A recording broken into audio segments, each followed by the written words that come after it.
오늘 함께 은혜를 나눌 말씀 보겠습니다. 사도행전 2장 41절에서 47절 말씀입니다.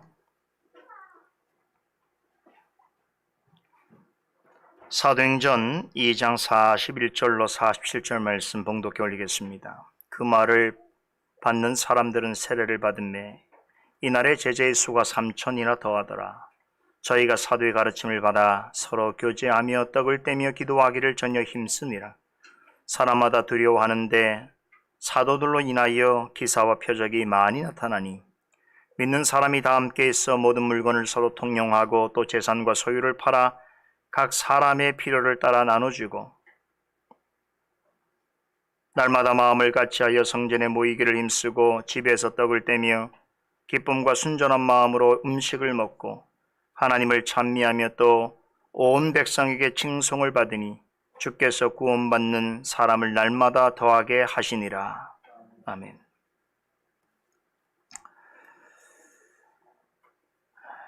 오늘은 사도행전 강의 9번째 시간으로 사도행전 2장의 마지막 단락 내용을 통해서 주시는 말씀의 은혜와 교훈을 나누고자 합니다. 모든 성경이 다 중요합니다만 특히나 사도행전 2장은 몇 가지 점에서 신학적으로나 교회사적으로 지대하리만큼 큰 관심의 대상이 되어 왔습니다. 사도행전 2장은 오순절 성령 강림이라는 역사적으로 유일무이한 사건을 전해주는 것으로 시작하고 있습니다. 이 일은 예수님의 성육신 사건에 비견될 만큼 그 의미가 매우 크고 중대합니다. 누가는 오순절 성령 강림에 이어서 교회 역사에 있어서 처음 있는 또 한 가지 놀라운 일을 소개합니다. 사도 베드로의 공식 첫 설교를 전해주고 있습니다. 성령의 충만함을 받은 사도들은 여러 지역에서 예루살렘으로 모인 유대인들에게 그들의 언어로 설교했습니다. 유대인들은 그것을 무척 당혹스러워했고 혼동스러워했습니다. 그들은 사도들이 성령이 말하게 하심을 따라 전하는 내용보다는 예수님의 제자들이 자신들의 언어를 유창하게 말하는 그 현상에 더 민감하게 반응했습니다. 급기야 성령의 충만함을 입은 제자들을 술에 취한 사람 같다고 조롱하고 매도하기까지 했습니다. 이에 베드로는 그들을 향해 공개적인 설교를 시작했습니다. 오순절에 임한 성령의 의미와 성령의 충만함을 입은 사도들이 선포하는 복음의 내용과 의미를 해석해 주어야 할 필요성을 느꼈기 때문입니다. 생애 첫 번째 설교임에도 놀랍게도 매우 정교하고 논리적이며 대단히 성경적이고 그리스도 중심적인 내용의 설교였습니다. 누가는 설교되지만 소개하고 있습니다만 성경적으로나 신학적으로 군더더기가 없는 거의 완벽한 설교입니다. 이 설교를 통해서 예수님께서 참된 메시아로서 이 땅에 오셔서 행하신 모든 일과 부활 후에 하늘에 오르신 일은 하나님의 주권적인 계획과 정하신 뜻에 따라 이루어진 일이다. 또한 오순절날에 성령께서 강림하신 것은 구약시대부터 줄곧 예언된 하나님의 약속의 성취라는 점을 명확하게 밝혔습니다. 베드로는 성령의 말하게 하심을 따라서 담대하고 조리 있게 전했습니다. 그의 첫 설교는 실로 놀라운 결실을 가져왔습니다. 그의 설교를 끝까지 들은 청중들은 하나같이 마음에 큰 찔림을 받았습니다. 자신들의 무지와 죄악성을 뼈저리게 깨닫고는 베드로와 사도들 앞으로 나아가서 우리가 무엇을 해야 합니까? 라고 도움을 청하였습니다. 사도들이 전하는 말씀을 마음에 새긴 사람들은 회개하고 세례를 받았습니다. 그렇게 하여 사도 베드로가 첫 설교를 한 그날 약 3,000명의 영혼이 주께로 돌아오는 놀랍고도 경이로운 일이 일어났습니다. 그런데요, 오순절에 강림하신 성령께서 말씀으로 일하신 역사는 여기서 멈추지 않았습니다. 예수님께서 하늘에 오르시기 전에 제자들을 향해서 오직 성령이 너에게 임하시면 너희가 권능을 받고 예루살렘과 온 유다와 사마리아와 땅끝까지 이르러 내 증인이 되리라 라고 하셨던 말씀을 기억하시지요? 이 말씀대로 가장 먼저 예루살렘에 모인 자들에게 성령이 임하셨습니다. 그리고 성령의 권능을 받은 사도들이 담대하게 말씀을 증거하자 예수님의 증인된 삶을 살겠노라고 다짐한 제자의 수가 120명에서 3,120명으로 그 수가 무려 26배나 증가했습니다. 바로 이들에 의해서 패역한 세대 속에 그리스도의 몸을 이루는 새로운 믿음의 공동체가 형성되었습니다. 오순절날에 있었던 성령의 강림과 그분의 권능에 의지한 말씀 선포는 이 땅에 성령 충만한 교회를 탄생시켰습니다. 하나님의 백성의 모임으로서의 교회라고 하는 개념은 구약 시대부터 있었습니다. 제가 지난주에 설명드린 것처럼 교회의 원형을 찾으려면 아브라함을 거쳐서 창조 때로 거슬러 올라가야 합니다. 그럼에도 교회사적으로 오순절 성령 강림의 역사는 매우 특이하고 유일합니다. 오순절에 강림한 성령의 충만함을 입은 제자들이 성령의 말하게 하심을 따라서 그리스도에 관한 복음을 선명하게 선포하였을 때에 그 말씀을 들은 자들이 진심으로 회개하고 세례 받음으로써 그리스도의 몸을 이루게 된 것은 역사상 처음 있는 일입니다. 이렇게 하여 우리가 아는 초대교회가 탄생하게 된 것입니다. 지금까지 말씀드린 이 세 가지 특별한 사건, 즉 오순절 날에 성령께서 강림하신 일, 또 사도로서 베드로의 첫 번째 공식 설교가 행해진 일, 그리고 말씀을 듣고서 회개하고 세례받게 된 자들로 구성된 초대교회라고 하는 믿음의 공동체가 형성되어진 일, 이 일은 역사상 처음 일어난 일입니다. 사도행전 2장은 이 놀라운 일들을 한꺼번에 그리고 매우 상세하게 소개해 주고 있습니다. 이런 이유로 사도행전 2장은 오랜 세월 동안 신학적으로나 교회사적으로 많은 주목을 받아왔습니다. 오늘 저는 사도행전 2장에서 우리가 특별히 관심 있게 살펴보아야 하는 또 다른 한 가지 새로운 주제에 대해서 말씀드리고자 합니다. 오순절 성령 강림과 말씀 선포로 세워진 초대교회의 원형적인 모습, 또한 이런 교회 속에 속해 있는 성도들의 신앙과 삶에 대해서입니다. 여러분, 오늘날 우리의 관점에서 본다면 오순절 날에 세워진 믿음의 공동체는 우리가 아는 교회의 모습이라고 하기에는 부족한 점들이 많습니다. 완성된 성경도 없었고 교회 헌법과 요람 같은 것도 없었습니다. 교회 조직과 직분자들도 없었습니다. 당회와 노회와 총회도 없었습니다. 모일 만한 마땅한 교회당도 없었습니다. 이는 막 태어난 아기와 같았습니다. 외적으로 볼 때는 가진 것이 없고 한없이 여리고 연약해 보입니다. 자, 그러나 다르게 본다면 그렇기 때문에 대단히 순수하고 순전한 것입니다. 오늘 본문은 오순절 성령 강림과 사도들의 말씀 선포로 이 땅에 새로이 형성된 초대교회의 맨 처음 상태를 우리에게 전해주고 있습니다. 이 모습이 갓 태어난 아기 같습니다. 너무나 순수하고 깨끗합니다. 세상의 때나 시름이나 근심 같은 것은 찾아볼 수 없습니다. 오직 성령의 임재와 오직 말씀의 역사로 세워진 처음 교회의 모습 또한 이런 순수하고 순전한 갓난 아기와 같았습니다. 에베소서 1장 27절의 말씀처럼 하나님 앞에서 티나 주름 잡힌 것이 없는 영광스러운 교회, 또 거룩하고 흠이 없는 아름다운 교회의 실상을 잘 드러내주고 있습니다.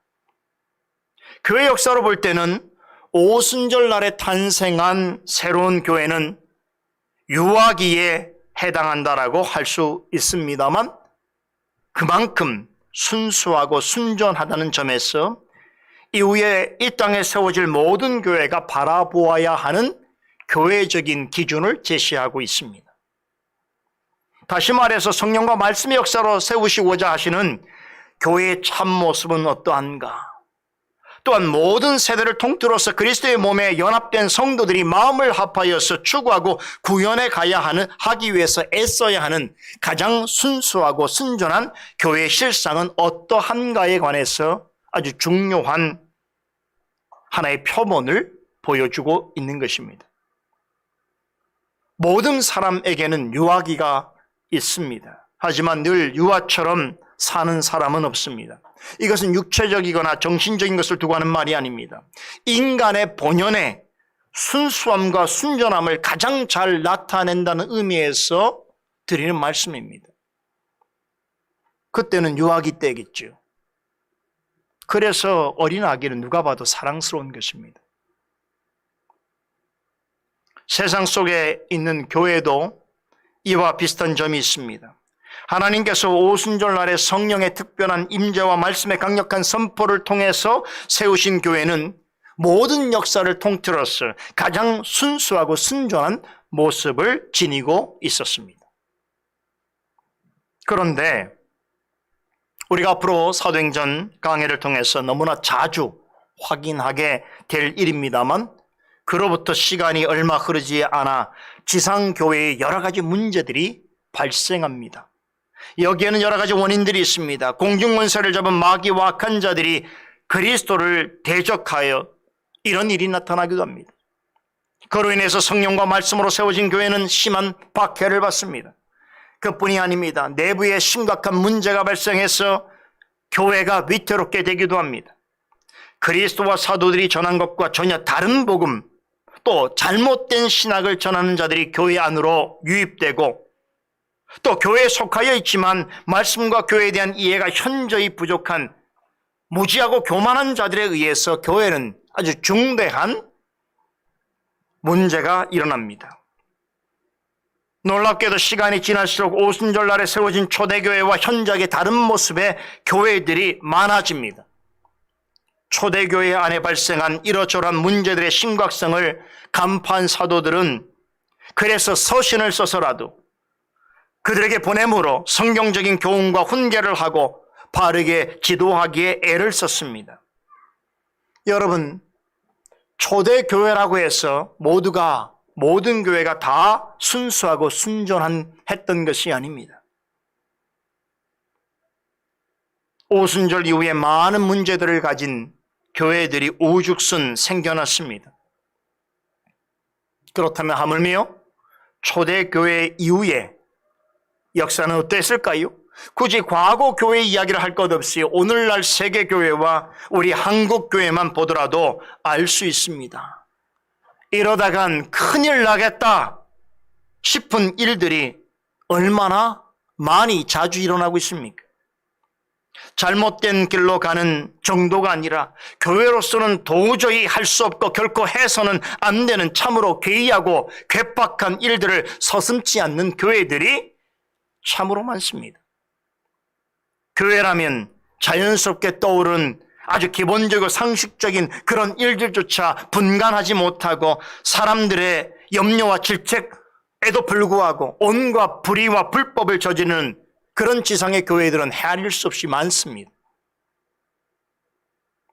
갈수록 사도행전 2장에 소개되고 있는 처음 교회의 모습은 찾아보기 어려워지고 있습니다. 이러한 교회적인 현실 속에서 그럼 우리는 어떻게 해야 하는가? 중요한 물음입니다. 어떤 분들은 오늘날 교회들이 가지고 있는 여러 가지 문제들을 속속들이 찾아내는 것이 시급하다고 말합니다. 일견 동의되는 부분이 있습니다만 저는 개인적으로 모든 성도에게 추천할 좋은 방법이 아니라고 생각합니다. 과거로부터 현대까지 교회들이 지닌 모든 문제를 다 찾아낸다는 것은 불가능합니다. 문제를 안다고 해도 일일이 제대로 대처하는 데는 명백한 한계가 있습니다. 여러분 혹시 위조 지폐 감별사라고 하는 직업에 대해서 들어본 적 있습니까? 위조 지폐 감별사는 진짜 돈인지 가짜 돈인지를 구별해내는 사람입니다. 지금은 은행마다 위조 지폐 감별사라고 하는 직업을 가진 사람들이 있습니다만 수십 년 전까지만 해도 우리나라에 몇 명 없는 아주 희귀한 직업이었습니다. 우리보다 한참 먼저 지폐를 사용했던 미국에서는요, 미국 은행에서는 이 위조 지폐 감별사를 양성하는 일이 매우 중요한 일이었다고 합니다. 초창기 때는요, 위조 지폐를 감별하는 사람을 양성하기 위해서 먼저 시행했던 방법은 위조 지폐를 주고 그것이 어떻게 생겼는지를 잘 살펴보고 또한 알게 했다고 합니다. 위조 지폐의 특성을 잘 알게 해서 진짜와 가짜를 구별해 내도록 한 것입니다. 그런데 이 방법은 실패해 버렸습니다. 끝도 없이 계속 나오는 위조 지폐들을 따라잡기가 어려운 데다가 위조 수법이 갈수록 고도로 진흥화되면서 위조 지폐를 살펴보는 것만으로는 구별해낼 수 없다는 결론에 이르게 되었습니다. 어디서 출몰할지도 모르고 또 항상 변하는 위조 지폐를 살피는 것으로는 진짜와 가짜를 가릴 수가 없습니다.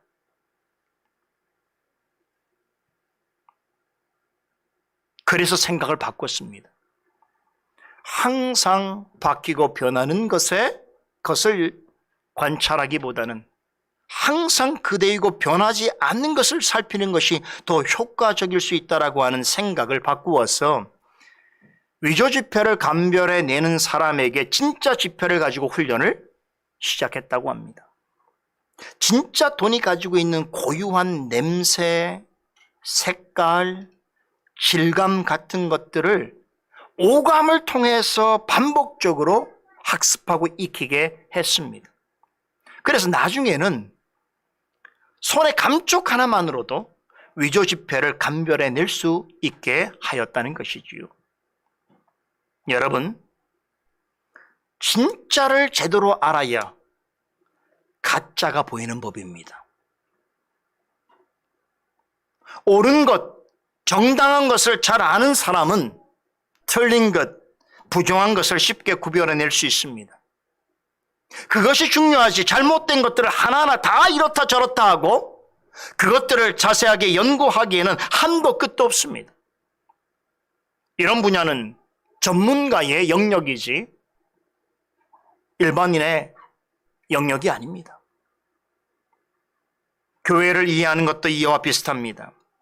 교회가 가는 길에 바르지 못한 것들이 스며들 때에 그것들을 일일이 잡아내서 잘못된 것임을 지적할 수도 있습니다만 이것만으로는 부족합니다. 부정당한 것을 구별해내기 위해서는 정당한 것을 확실히 알아야 합니다.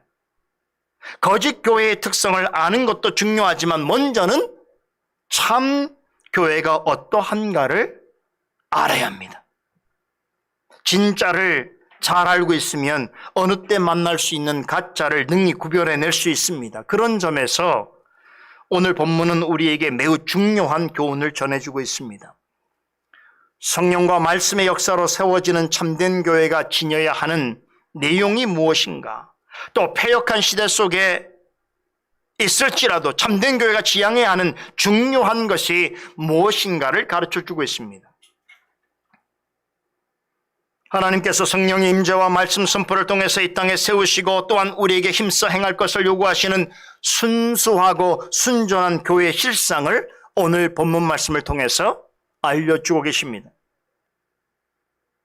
지난주에 말씀드린 것처럼 본문 42절은 성령의 임재와 말씀의 역사로 이 땅에 세워져야 할 참된 교회의 특징을 4가지로 소개하고 있습니다. 기억나세요? 첫째, 말씀을 가르치고 배우는 교회입니다. 둘째는 거룩한 교제를 이루는 교회입니다. 셋째는 성례를 중시하는 교회입니다. 마지막 넷째는 기도와 전도에 힘쓰는 교회입니다. 이 중에서 우리가 지난주 성찬주의를 보내면서 제가 세 번째 특징에 관해서는 이미 전해드렸습니다. 오늘 이 시간에는 남은 세 가지 특징을 중심으로 해서 모든 시대를 통틀어서 참된 교회가 지녀야 하고 또 지향해야 하는 그런 참된 교회의 요소, 원리가 무엇인지에 대해서 함께 상고해 보려고 합니다. 첫째, 참된 교회는 항상 말씀의 가르침과 배움이 있는 교회입니다. 오순절 날에 탄생한 교회가 참된 교회라는 증거로 누가는 제일 먼저 그날에 그리스도의 몸을 이루는 그런 지체가 된 사람들이 사도들의 가르침을 받는 일에 힘썼다는 점을 지적하고 있습니다. 이들 대부분은 베드로가 전한 설교를 듣고 회개하고 세례를 받아서 그리스도의 한몸 된 교회에 참여하게 된 자들입니다. 자, 그런데 중요한 것은 이들은 이후에 베드로의 설교를 한번 들었던 것으로 만족하지 않았다는 것입니다. 이후에 계속적으로 사도들이 증거하는 말씀을 부지런히 그리고 꾸준히 듣고 배웠습니다. 46절에 이런 것처럼 이들은 날마다 마음을 같이하여 성전에 모이기에 힘썼습니다. 이것은 사도들의 가르침을 부지런히 그리고 꾸준히 배우고자 했기 때문입니다. 원문 성경에 보면 42절에 가르침을 받는다라는 말과 46절에 성전에 모여 힘썼다라고 하는 말은 문법적으로 미완료 분사 구문으로 기록되어 있습니다. 이 뜻은 사도들의 가르침을 받는 그 기간이 매우 장기간이었다.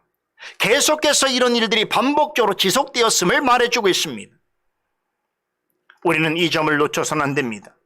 오순절 성령 강림을 통해서 성령 충만을 받은 사람들이 가장 우선적으로 주목한 것은 말씀을 배우는 일이었습니다. 오순절 성령 강림을 말할 때에 어떤 사람들은 항상 어떤 신비적인 체험과 경험을 강조하는 이들이 있습니다. 이런 자들은 대개 지성을 멸시하고 신학을 부정적으로 여깁니다. 알아들을 수 없는 방언과 병 고치는 신유와 온갖 종류의 기적과 표적을 더 중시합니다. 그러나 이런 사람들이 항상 놓치는 대단히 중요한 한 가지 사실이 있습니다. 성령이 진리의 영이라는 사실입니다. 진리를 가르치고 이해하게 하고 깨닫게 하는 것은 진리의 영이신 성령께서 행하시는 가장 중요한 사역입니다. 그래서 그분을 진리의 영이라고 소개하신 것입니다. 오늘날 오순절 신학을 추종하는 이들이나 은사주의자들은 개인적이고 신비적인 체험을 강조합니다. 성령의 충만함과 이러한 체험을 연결시켜서 이해하기를 좋아합니다. 하지만 오순절 날에 있었던 성령 임재와 성령의 충만은 오히려 공적인 말씀 사역을 통해서 주님의 몸된 교회를 세우는 일에 포커스가 맞춰져 있습니다. 성령의 충만함을 받은 사도들은 개인적이고 신비적인 체험을 말하지 않았습니다. 그들은 신학을 멀리하거나 교리를 부정하지 않았습니다. 성령의 임재와 충만을 빌미로 마술을 언급하거나 은사를 강조하지 않았습니다. 성령의 충만함을 받은 그들이 가장 먼저 한 일은 성령의 말하게 하심을 따라서 말씀을 선포하는 일이었습니다. 그 말씀으로 청중들의 심령을 찌르고 회개를 촉구하고 세례를 베풀었습니다. 그런데 이런 활동만으로 만족하지 않았습니다. 오순절 날에 탄생한 새로운 교회와 함께 태어난 연약한 성도들에게 계속해서 말씀을 가르치고 교훈을 전했습니다. 성령이 강림한 그날, 성령의 충만한 말씀의 역사가 일어났던 그날, 성령께서는 예루살렘에 마법학교가 아니라 말씀의 학교를 여셨습니다. 이 학교의 교장은 예수 그리스도이십니다. 교사들은 그분의 제자들 곧 예수님이 임명하신 사도들이었습니다. 그리고 베드로의 설교를 듣고 회심한 3,000여 명의 사람들은 이 학교의 학생들이었습니다. 이들은 날마다 이 학교에 모여서 사도들로부터 말씀을 배우는 일에 힘썼습니다. 여러분, 이것이 진정으로 성령 충만한 사람들의 모습인 것입니다.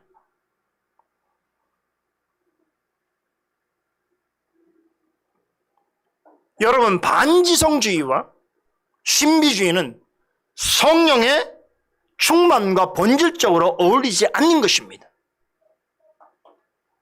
지성을 멸시하고 신학을 경멸하면서 신비체험이나 초월적인 은사를 추구하는 일에 열심인 것은 성령의 충만한 모습이 아닙니다. 어떤 경험도 말씀보다 높을 수 없고 앞설 수 없습니다. 진리의 영이신 성령은 항상 말씀을 통해서 말씀과 더불어 말씀으로 일하시기를 기뻐하십니다. 신앙 체험이 중요하지 않다는 말이 아닙니다. 그러나 말씀보다 더 추구해서는 안 되는 것입니다. 모든 체험은 성경의 확인과 검증을 받아야 하는 것입니다. 예수님을 생각해 보세요. 예수님께서는 자신이 경험한 모든 일을 말씀으로 풀어주시고 확인시켜 주셨습니다. 우리가 마태복음 강해를 통해서 알게 했던 그 엠마오로 가는 두 제자, 여러분, 이 두 제자는 예수님께서 부활하셨다는 소식을 이미 듣고 있었지만 그것을 믿지 않았습니다. 그런 그들에게 예수님께서 자신이 부활하셨다는 사실을 어떻게 알리셨습니까? 무엇을 통해서 알리셨습니까? 바로 말씀입니다. 모세와 선지자들의 글로부터 시작해서 성경에 언급된 자신에 관한 말씀을 그들에게 자세히 풀어 설명해 주셨습니다. 여러분, 그때 어떤 일이 일어났습니까? 두 제자는 마음이 불타올랐습니다. 그래서 서로 바라보면서 그분이 길에서 우리에게 말씀하시고 성경을 풀어주실 때 우리 속에서 마음이 뜨겁지 아니하더냐고 물었습니다. 여러분, 이것이 특별한 체험이지요. 하지만 이 체험은 오순절주의자들과 은사주의자들이 말하는 신비체험과는 완전히 다른 차원의 체험입니다. 이 체험은 말씀으로 비롯되었기 때문입니다. 지금도 말씀을 사모하고 설교를 집중하여 듣는 이라면 이와 같은 종류의 경험을 종종 하게 됩니다. 살았고 운동력 있는 말씀이 어둠과 어리석임에 갇혀있는 심령 깊은 곳을 비출 때에 설교를 듣는 중에 말씀이 깨달아지고 말씀을 깊이 묵상하게 될 때에 엠마오로 가던 두 제자처럼 마음이 뜨거워지는 놀라운 경험을 하게 되어지는 것입니다.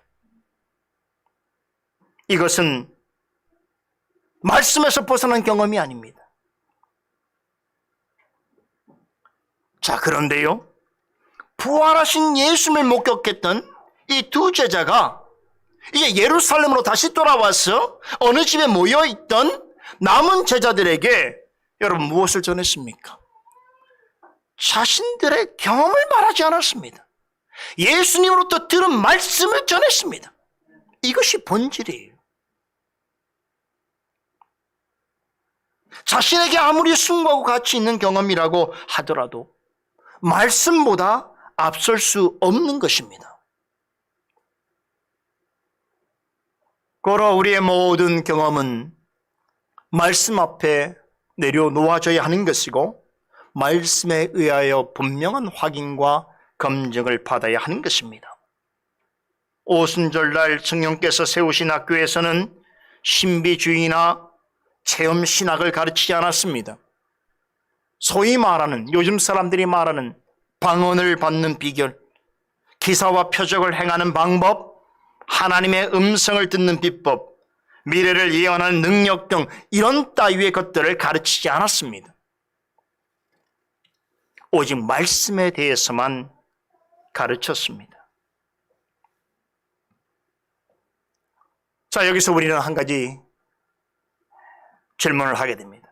오늘 본문에 보니까 저희가 사도들의 가르침을 받았다고 하는데, 그러면 이들은 구체적으로 어떤 가르침을 받았을까요?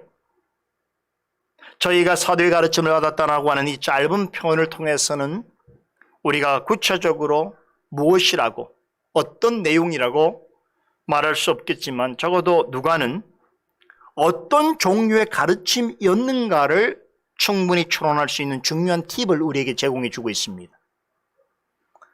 사도의 가르침이라고 하는 말에서 이 가르침에 해당되는 헬라어는 디다케라는 말입니다. 헬라어 편에 가르침에 해당되는 대표적인 두 단어가 있습니다. 퀘리그마와 디다케입니다. 퀘리그마는 주로 복음을 선포하는 행위와 관련되어 있습니다.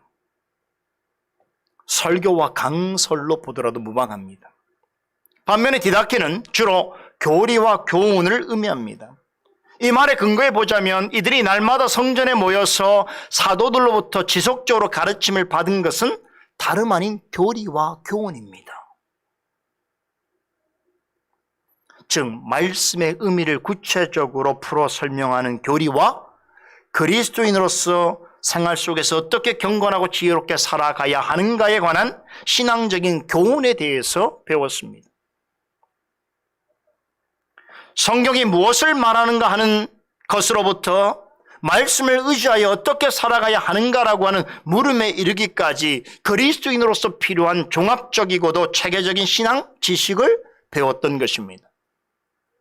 이렇게 오순절날 탄생한 초대교회는 성경과 교리뿐 아니라 성도로서의 삶에 실제적으로 필요한 영적인 교훈들을 꾸준하게 가르치고 배우는 교회였던 것입니다. 여러분, 설교가 너무나 중요하죠. 하지만 설교를 듣는 것만으로 만족해서는 안 됩니다. 성경에서 가르치는 바른 교리를 알아야 합니다. 또한 그리스도인으로서 말씀을 삶 속에서 어떻게 적용하고 드러내어야 하는가에 대해서도 배워야 합니다. 우리 교회에서는 주일 강단을 통해서 설교뿐 아니라 교리도 가르치지요. 또 기회가 있을 때마다 다양한 신학 과목들과 경건 서적들을 통해서 성도 여러분과 꾸준히 나누고 있습니다. 제가 우리 교회에 교육을 이런 방식으로 행하는 이유가 바로 여기 있습니다. 초대교회 원형의 모습을 보게 될 때에 설교만으로가 아닙니다. 설교를 들은 후에 그 말씀 속에서 우리가 바르게 알아야 할 신학적인 바른 교리와 그것을 근거로 이 땅에서 어떻게 살아가야 할지 신앙적인 바른 교훈들을 종합적이고 체계적으로 익혀야 하는 것입니다. 그래야 균형 잡힌 개혁교회의 성도로 살아갈 수 있는 것입니다. 여러분, 성령 충만한 교회가 되기를 원하십니까? 성령 충만을 입은 성도가 되기를 원합니까? 가장 적절하고 효과적인 방법은 무엇인가? 강단에서 선포되어지는 말씀과 또 말씀에서 비롯된 교리와 교훈을 생명의 양식인 줄 알고 꾸준히 그리고 끊임없이 듣고 배우고 섭취해야 합니다. 말씀을 신실하게 선포하는 것은 참된 교회의 가장 우선적인 표지지요. 그런데 말씀을 신실하게 전하고 가르치는 자만 있어서는 안 됩니다. 그것으로는 부족합니다.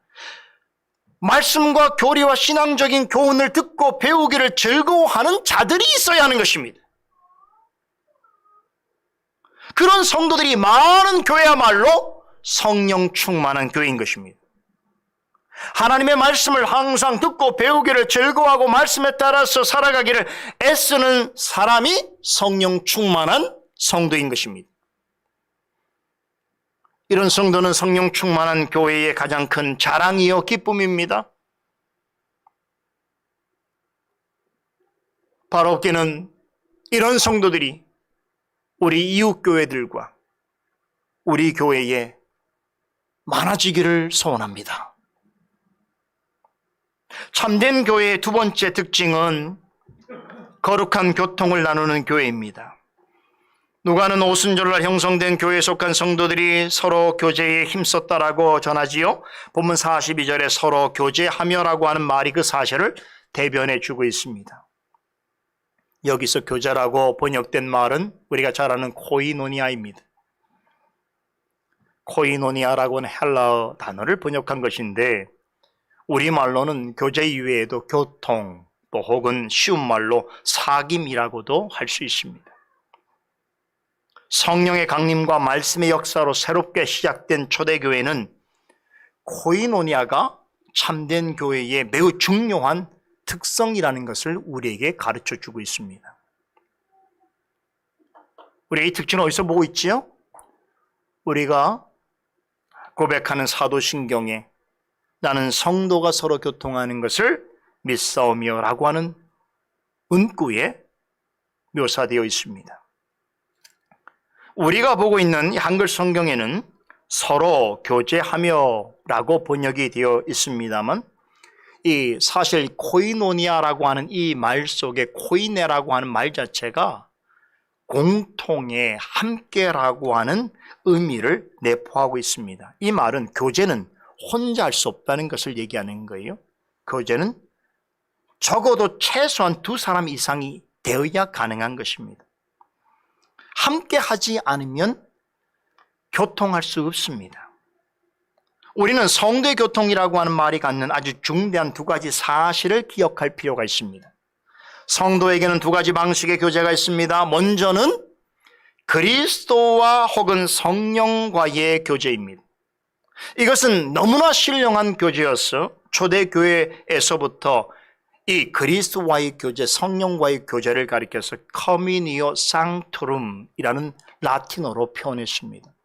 번역하면 거룩한 이들의 교제, 거룩한 이들의 교통입니다. 그리스도보다 거룩한 분은 없지요. 그런데 그 거룩하신 그리스도께서 우리와 항상 교통하신다는 것입니다. 어떻게 해요? 성령과 말씀을 통해서입니다. 성찬도 그리스도께서 우리와 교통을 나누시는 매우 중요한 방편입니다. 성령을 통하여 영적으로 임하시는 그리스도께서는 성찬상 앞으로 나와서 당신의 살과 피를 표상하는 떡과 포도주를 믿음으로 먹고 마시는 자들과 영적으로 교제하십니다.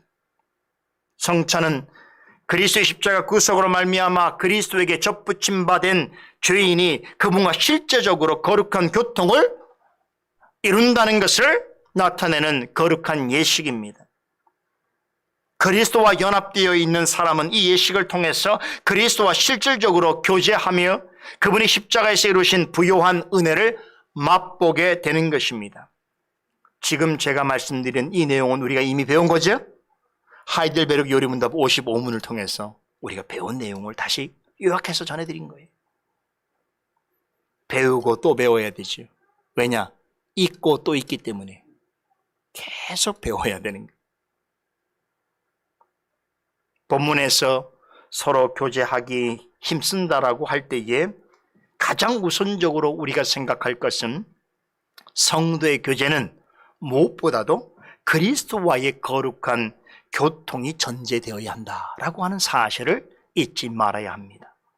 그리스도와의 교통이 없는 교회는 성령 충만한 교회가 아닙니다. 엄밀히 말하자면 예배도 하나님과의 거룩한 교통의 방편입니다. 예배는 드리는 자와 받으시는 분이 좋은 것으로 함께 주고받는 것입니다. 그 가운데 거룩한 사귐이 깊어지고 좋은 것을 함께 누리게 되는 것입니다. 그리스도와 성도들과 거룩한 교제를 나타내는 예식인 성찬도 그런 면에서 보자면 예배의 일부입니다. 그래서 우리는 성찬을 행할 때 반드시 공예배를 애서 행하게 되는 것이죠. 그런데 우리는 매주 성찬식을 행하는 것은 아니지요. 그러면 어떻게 그리스도와 실제적인 교통을 할 수 있겠습니까? 바로 예배를 통해서 그리스도와 거룩한 교제를 나누게 되는 것입니다. 그러므로 예배에 참석하지 않는 사람은 예배를 통해서 나누어 주시는 그리스도의 부요와 은사를 받아 누릴 수 없습니다. 그러기에 초대교회 성도들은 예배를 드리는 날에 모이기에 힘썼던 것입니다. 우리는 무엇보다도 그리스도를 사모하고 사랑해야 합니다. 그러나 이 말은 그리스도의 육신을 사랑하고 사모한다는 의미가 아닙니다. 우리는 장차 그리스도와 얼굴과 얼굴을 맞대고 볼 수 있기 전까지는 하늘 우편에 계신 그리스도와 육체적인 교통을 나눌 수 없습니다. 그럼에도 그리스도를 사랑하고 사모할 수 있습니다. 어떻게요? 그리스도의 몸된 교회와 그분의 지체인 성도들과 교통을 나누면서, 그리스도의 몸된 교회와 그분의 지체들인 성도들을 사랑하면서, 그것은 곧 그리스도를 사랑하는 것이요 사모하는 것입니다.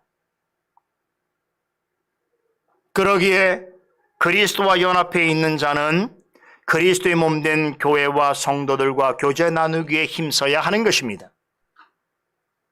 본문 44절로 46절에서 누가는 오순절날에 성령의 강림과 말씀의 역사로 형성된 초대교회 성도들이 실제로 어떻게 교제를 나누었는지 구체적인 사례를 소개해 주고 있습니다. 여기에 순수하고 순전한 교회의 성도들이 나눈 그 몇 가지 교제의 특징을 볼 수 있습니다. 첫째는요, 그들은 신앙의 교제를 위해서 자주 모이고 자주 만났습니다. 44절 보세요. 믿는 사람이 다 함께 있어라는 말이 이 사실을 증거해 주고 있습니다. 이 말은 이날에 회심하고 세례받은 3,000명이 한꺼번에 전부 모였다는 뜻이 아닙니다. 이것은 사실상 불가능합니다. 나라, 언어, 문화 관습에 따라서 각각의 크고 작은 모임들이 형성되었을 것입니다. 여기에 그리스도의 복음과 그분에 대한 동일한 이해와 믿음을 가진 성도들이 함께 모여들게 된 것입니다. 그렇게 해서 모임이 구성되어지게 된 것이지요. 이들은 날마다 마음을 같이하여 모임에 참여했습니다. 이 모임 안에서 함께 예배하고 성찬을 시행하고 성도들과의 교제를 나누었습니다. 자, 여러분 기억하셔야 될 것이 있습니다. 성도의 교통은 저절로 이루어지는 것이 아닙니다. 모이지 않고 나누지 않는데 성도와의 사귐이 깊어지고 교제가 원활해질 수 있습니까? 만일 그러할 수 있다면 초대교회 성도들이 굳이 모이게 힘쓸 이유가 없었을 것입니다. 요즘은 주일에 예배당을 찾아주는 것만으로도 고마워하는, 칭찬받는 시대가 되었는지라 어떤 사람들은 예배당에 나와주는 것을 대단한 일을 행하는 것처럼 그렇게 생각하는 남편, 아내, 자식들이 있죠. 이런 시국에 예배당을 가다니 예배당에 가는 자신이 스스로 대단한 것처럼 생각을 하고 예배당에 나와주시지요. 이런 사람들은 예배 시간이 왜 이렇게 시간이 가지 않는지요? 예배가 끝나자마자, 끝나기도 무섭게, 어떤 교회에서는 목사님이 축도하기 전에 교회당을 나가는 성들이 있대요. 저런 상상을 하기 어려운 일인데 예배를 다 드리기도 전에 나가버리는 것이.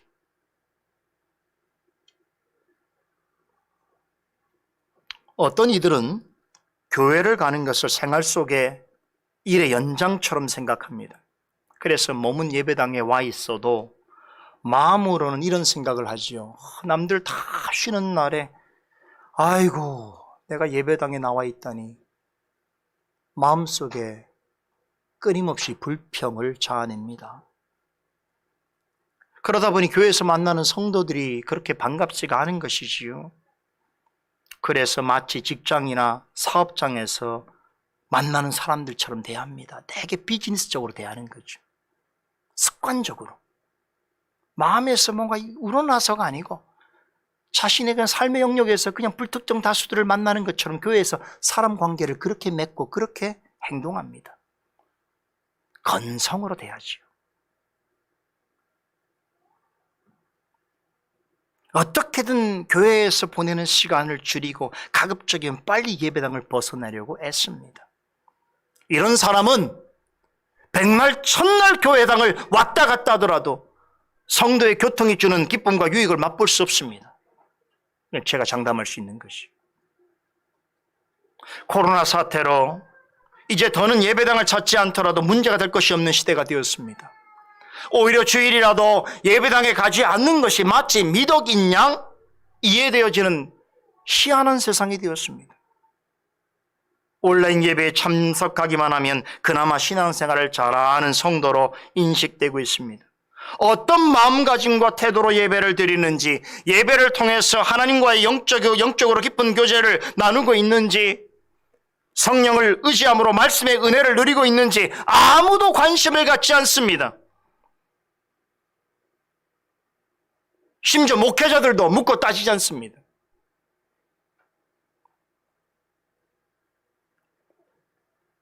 이렇게 대면하기 어려운 시대라고 한다면 다른 방편을 통해서 만남을 추구해야 되지 않습니까? 주일날 예배당을 나오지 않고 온라인으로 예배를 드리는데 신방도 하지 않고 그들에게 신앙적인 확인도 하지 않고 그냥 이 시간이 지나면 어떻게 되겠지라고 생각하는 것은 저로서는 이해하기 어렵습니다.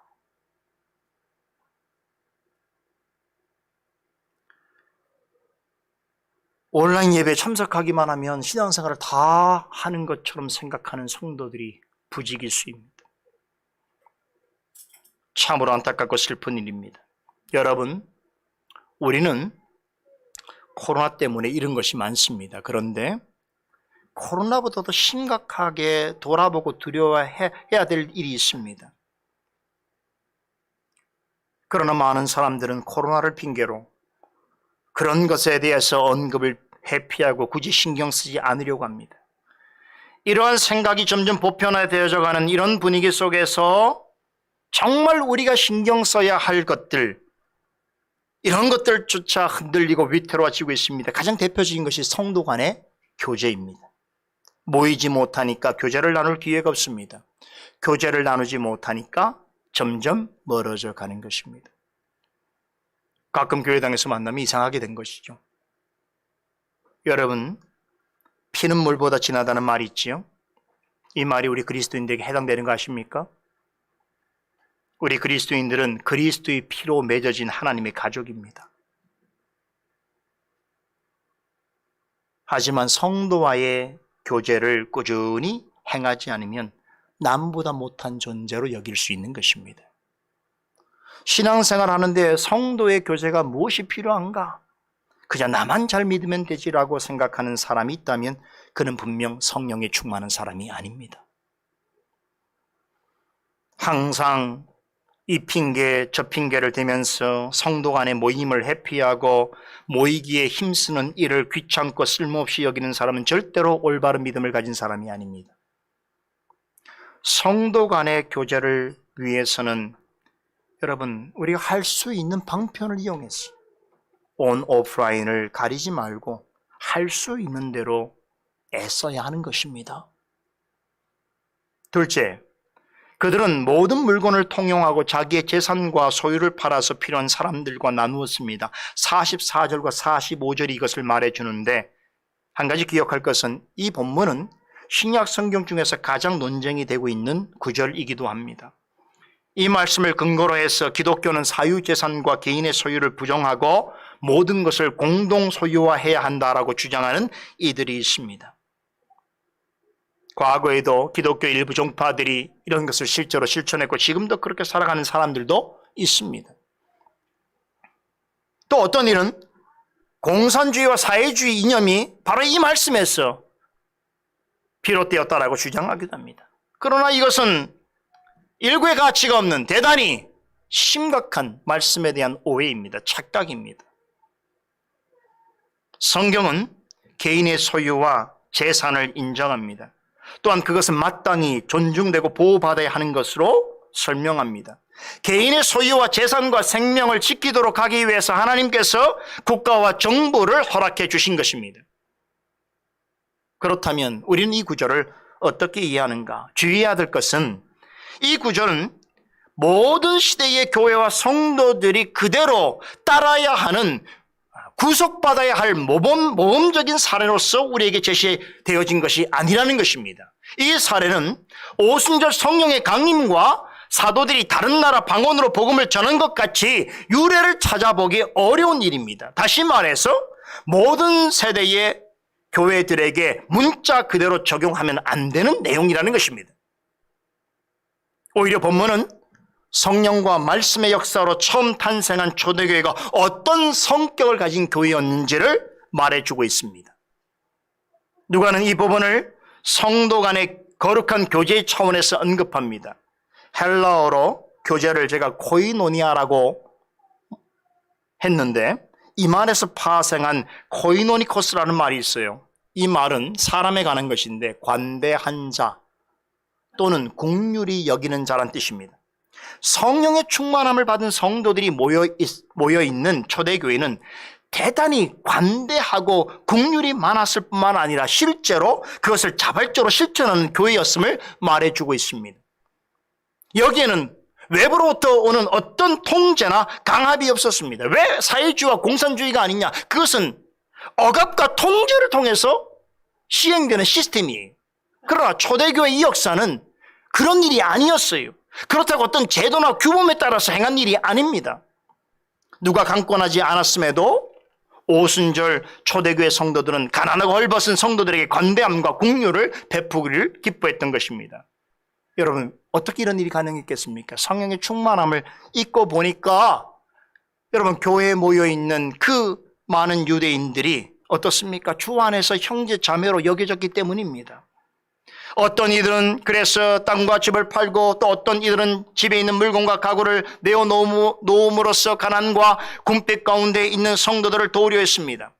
그렇게 함으로써 성도 간의 거룩한 교통을 나누고자 했던 것입니다. 여러분, 이들이 내려놓으려고 했던 것은 소유권이 아닙니다.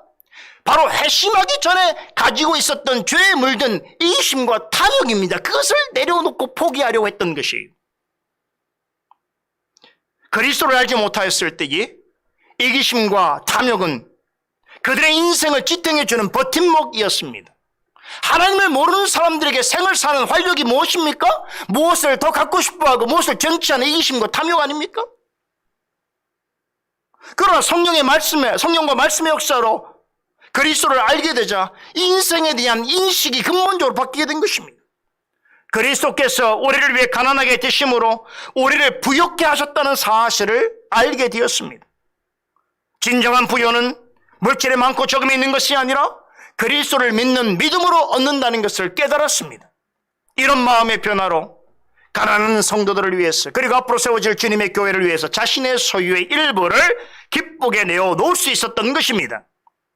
앞으로 이 부분은 사도행전 우리가 만나게 될 본문 말씀들을 통해서 또 확인하게 되어지는 내용들입니다. 자, 그때 가서 좀 더 자세하게 설명드리겠습니다. 자, 그럼에도 오늘 이 본문과 관련해서 우리가 기억해야 될 한 가지 중요한 교훈이 있습니다. 성령의 충만함을 입은 성도들에게 반드시 책임과 사명이 동반되어진다는 것입니다. 성령의 충만함을 받은 사람은 그리스도의 몸된 지체인 성도들과 교제를 나누기를 기뻐하고 도움이 필요한 자를 관대하게 대해야 하는 것입니다. 또한 교회와 하나님 나라를 위해서 자신의 것을 기쁘고 감사한 마음으로 내어놓을 수 있어야 하는 것입니다. 이것이 성령이 충만한 성도에게 요구되어지는 거룩한 책임이요 사명입니다. 왜냐하면 이런 일을 통하지 않고는 교회의 본질적인 사명이 감당될 수 없기 때문입니다. 그러나 이것은 억압이 아니라 자발로, 이것은 어떤 강압에 의한 것이 아니고 주를 기뻐하는 마음으로 행해지는 것입니다. 셋째, 그들은 성전에 모이기를 힘쓸 뿐 아니라 기쁨과 순전한 마음으로 가정에서도 음식을 나누어 먹었습니다.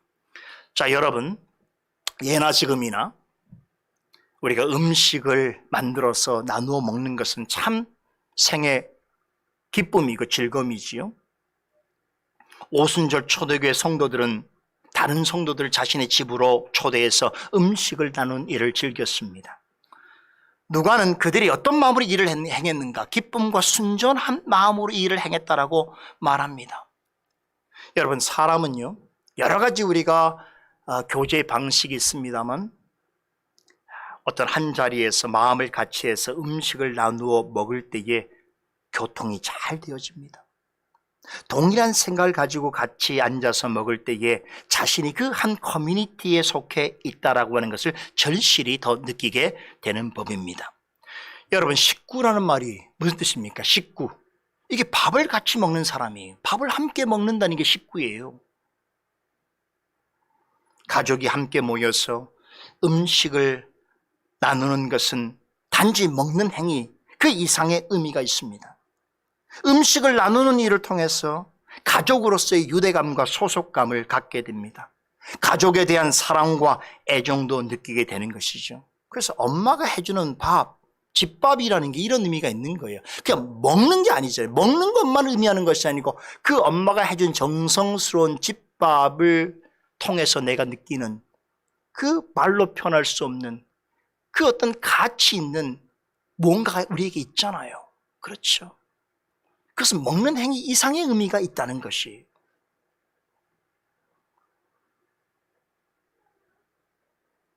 오늘 본문은 초대교회 성도들이 집에서 떡을 떼고 기쁨과 순전한 마음으로 음식을 먹고 나누었다고 합니다. 여러분, 이것이 뭘 말하는 것입니까?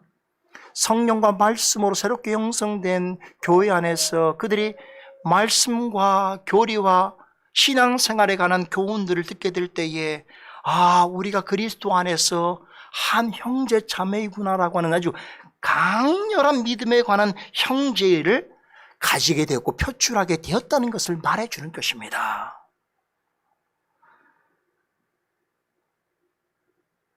여러분, 이들이 식탁의 교제를 통해서 먹은 것은 다만 음식이 아닙니다. 동일한 마음으로 그리스도의 은혜와 사랑을 함께 나누었습니다. 그렇게 함으로써 성도 간의 거룩한 교통이 더욱 돈독해졌습니다.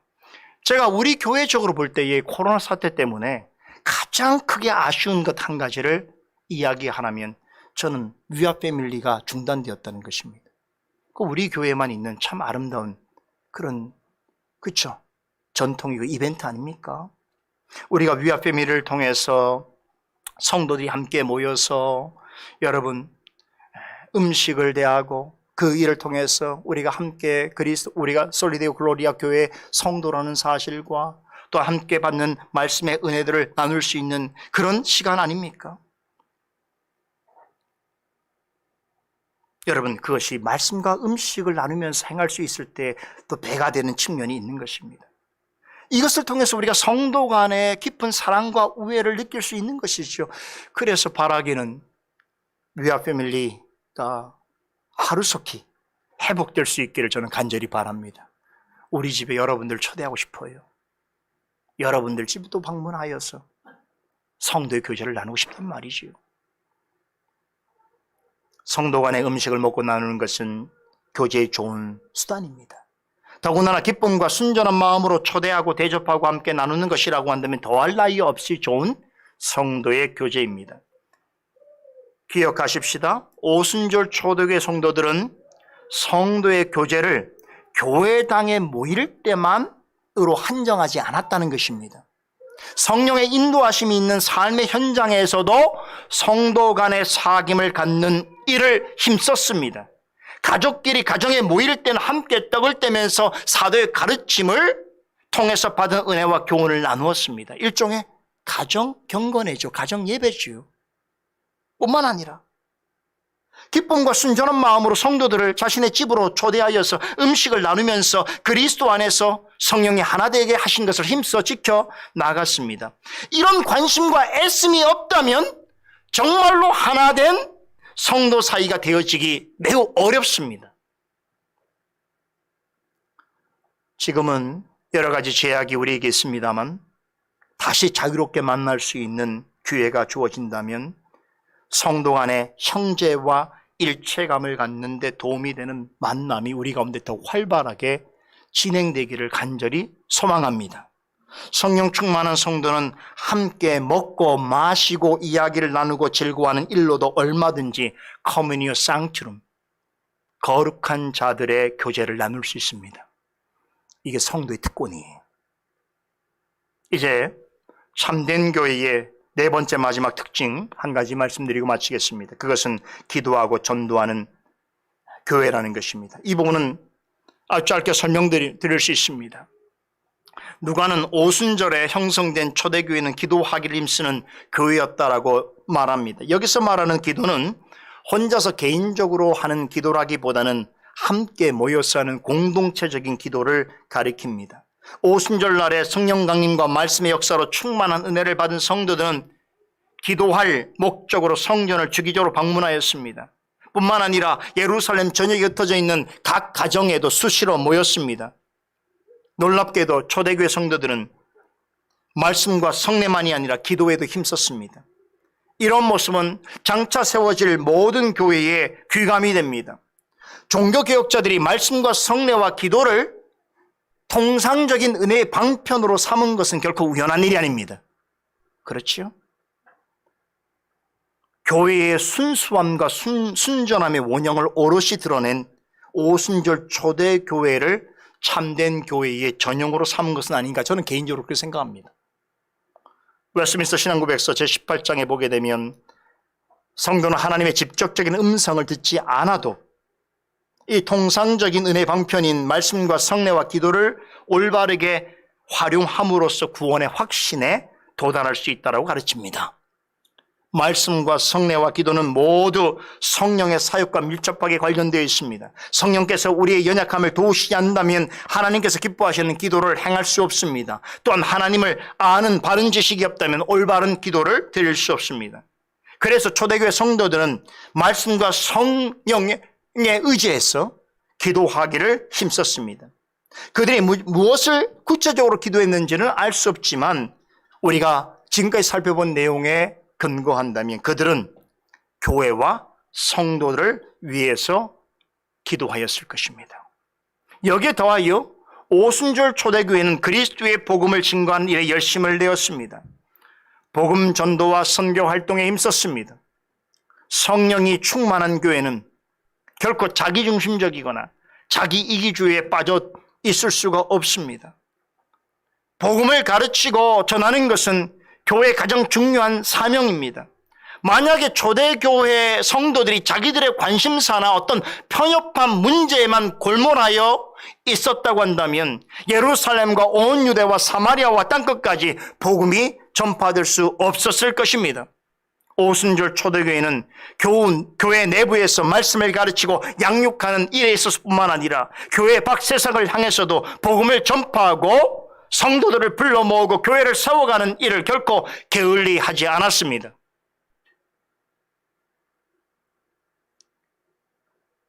여러분, 그 결과 어떤 일이 벌어졌습니까? 우리 47절 다 같이 한번 읽겠습니다. 한 목소리 읽습니다. 하나님을 찬미하며 또 온 백성에게 칭송을 받으니 주께서 구원받은 사람을 날마다 더하게 하시니라. 여러분, 그 결과입니다. 최초의 그리스도인들은 안으로는 말씀과 교제와 예배와 성례와 기도에 전념하는 가운데 바깥 세상을 향해서는 복음의 담대한 증인이 되기에 힘썼습니다. 그 결과 그들은 하나님과 그분이 행하신 일들을 더욱 찬송하며 더 크게 영광을 돌리게 되었습니다. 또한 이스라엘 백성들에게는 선한 영향을 끼치게 되어 그들로부터 호감과 칭찬을 얻게 되었습니다. 무엇보다도 구원받는 성도들이 교회에 더 많이 더해지게 되었습니다.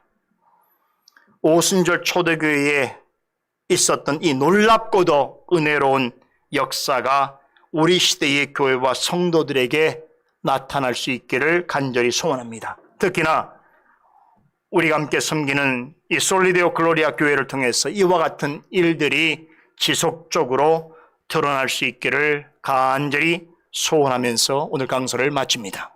기도하십시다. 거룩하신 하나님, 저희로 하여금 초대교회의 원형을 살펴볼 수 있는 기회를 허락해 주셔서 매주마다 사도행전 말씀을 통해서 참으로 하나님께서 이 땅에 그리스도의 몸된 교회를 세워가시는 그 놀라우신 능력과 주권과 열심을 보게 하여 주시고, 또 그런 하나님의 성령의 임재와 말씀의 선포를 통하여 세워지는 그 교회의 참 실상이 어떠한지를 깨달아 알게 하심으로 오늘 이 시대에도 여전히 역사하시는 성령과 변하지 않는 말씀을 통하여 하나님께서 기뻐하실 교회를 세워가는 것이 우리에게 주어진 가장 중요한 본분이며 또한 우리의 사명인 줄 알고, 오늘 이 교회를 통해서 또 우리가 함께하는 주님의 몸된 교회들을 통하여서 오늘 사도행전 2장에 나타난 그런 하나님의 역사가 여전히 계속되고 있으며 성취되고 있다는 것을 깨달아 알게 하여 주시고, 그런 일에 부름을 받은 우리 모두가 힘써 주님의 일들을 감당해 갈 수 있도록 도와주시옵소서. 우리가 함께하는 솔리데오 글로리아 교회가 그 일들을 수종하는데 더욱더 힘쓰며 준비되어져 가는 교회가 되게 하여 주시옵소서. 살아계신 예수 그리스도 이름으로 기도드리옵나이다. 아멘.